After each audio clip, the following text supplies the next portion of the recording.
Okay, so this is maybe the last video which will be heavily focused on like sets and logic and all that kind of stuff. So the videos after this video, we'll actually be looking at construction of proofs, and we can actually be able to use what we know to argue on whether things are supposed to be right or whether things are supposed to be wrong based on what we have learned from logic and what we have learned from set theory.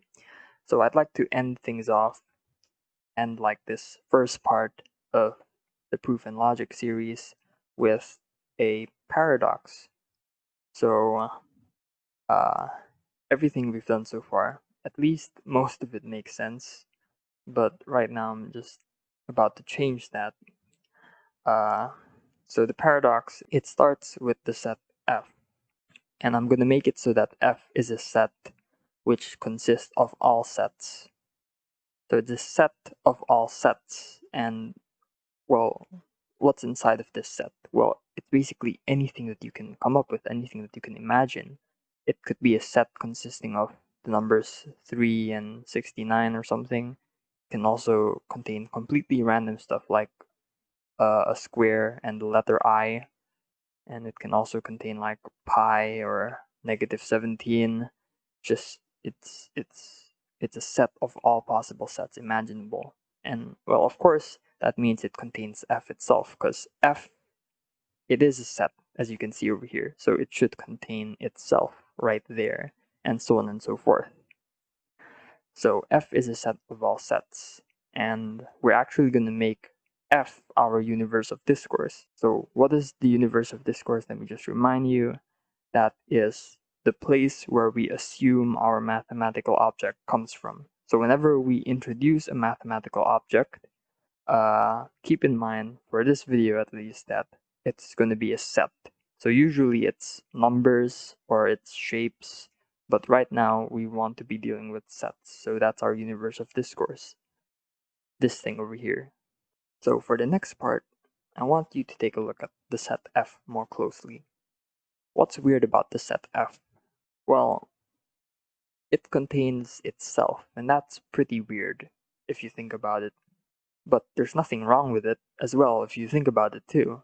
Uh, it it's not breaking any rules. There's no restrictions broken. It's it's totally possible to do something like this.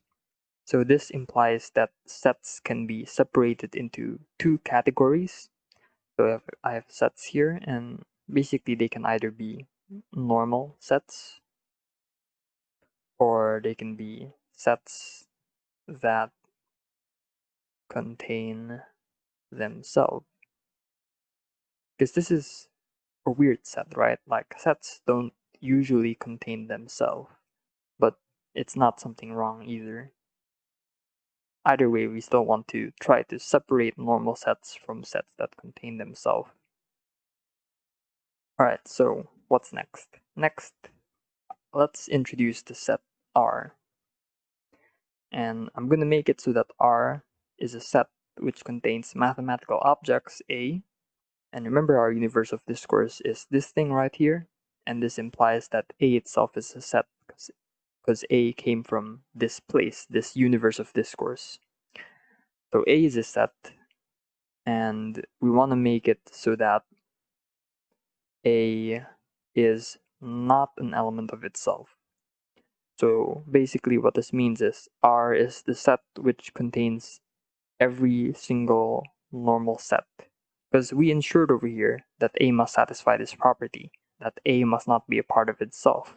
Because if A is a part of itself, then it's considered part of this category over here. So when we say that A is not a part of itself, then that's same as saying that it's normal. So this is the second ingredient to our paradox. I'm just going to erase this thing over here, and I'm going to bring this thing up. So now we have the two ingredients, and we just have to add another ingredient to make everything work out. So what is that ingredient? Well, it involves an equivalence. Let's try to express this in terms of logic. Okay, how are we going to do that? Well, we've had plenty of experience.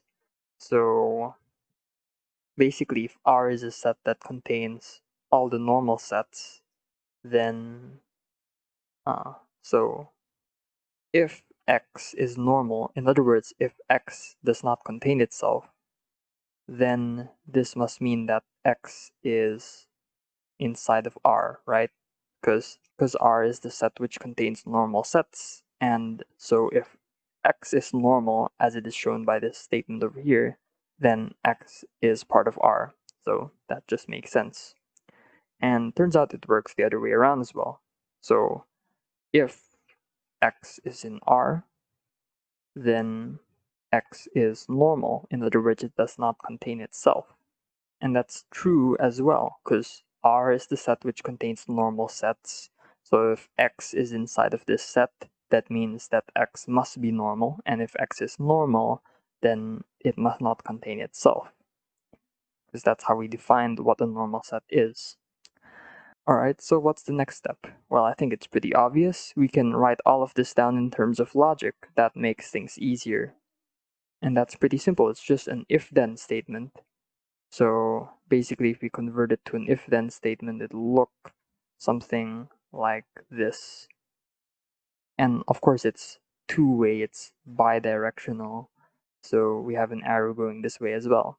So this is our translation, our understanding, or our idea of R. But now it's not expressed in terms of set theory. Now we have expressed this idea in terms of logical statements and symbols. All right, so this is our next ingredient. But we want to add something final to it, like some chocolate sprinkles or whatever, with quantifiers. That's something that we've learned before, and let's try to apply that in this case, or in this scenario. So what if I attach a quantifier to this statement? So remember, quantifiers, they basically just make your statement more specific. So basically what this alone means is, if X is normal, then it is part of R, or if X is in R, that means that X must be normal. So that's what it means alone. And if we attach a quantifier to it, then this means that for all values of X, and when we say X over here, remember it comes from our universe of discourse. So when I say all values of X, I mean all the possible sets. Can we just put a quantifier down here? Does it make sense? Well, if you think about it, it does work out, because think about it, like, it has to be satisfied for all X, right? Because if you say that this is not true, then that means that there must be some set that disobeys this law over here.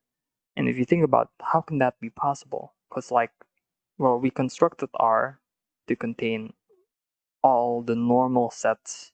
So if it's inside of the set R, then it must be normal. And if it is normal, then it must be inside of R. So basically what kind of set just ignores that law? Like it has to work out for all possible sets. This condition over here, this law that we have imposed, it should be satisfied for all sets. So we can place a quantifier down, and that just makes our statement even more specific. Well, what does this mean altogether? So all possible sets satisfy this condition over here. And that includes R itself, because clearly R is a set, right? So this implies that R satisfies this condition over here. So this means that if R is normal, then it should be contained inside of R. So if R is normal, in other words, if R does not contain itself, then it must contain itself. And well, there you have it. That's the paradox. That's the grand reveal. So yeah, it turns out there does exist a set which disobeys this rule. So it does not turn out to be true for all possible values of X. So that was a little lie there. But still, we got a paradox, because we have a set that disobeys the rules that we have placed down. Because if you think about it, it creates an infinite loop that we can't really characterize. So, if you think about it, let's say that R is the set which contains normal sets, right? So let's say that there are a couple of normal sets, like A is normal, B is normal, and so on and so forth until all the way up to Z or something like that. But in reality, there are an infinite amount of normal sets. So let's just say that it ends over there. And well, if you think about it, R is a normal set because it does not contain itself, right? So we can place R down inside of here because it's normal too. So we should include that there. But now R is not a normal set because it contains itself. So if R is not normal, then we should remove R from the set R because R is supposed to contain only normal values or normal sets. So we should remove this thing because R is not normal. But if we remove it, now R becomes normal again. So if R is normal again, we can put R inside of here because R is normal. But now R is not normal, so we have to remove it again. And yeah, this just creates an infinite loop. So the main reason why this happened is because we started with F, the set which consists of sets. So basically we just went like one level deeper. So what we've been dealing with so far, it's known as first order logic. That is if we just consider sets of elements. And when we move on to second order logic, that deals with the study of sets that contain sets itself. And there's also higher order logic, third, fourth, and so on, which studies sets that contain sets that contains sets, and like so on and so forth. And each one of these, well, they have like a different set of rules, different ways to understand them. So like right now, we can't really understand this because this is in the realm of second order logic. And what we've been doing so far is just first order logic. So basically, to understand this concept more deeply, we'd have to delve into deeper territory, which is something that we'll not be doing in this series.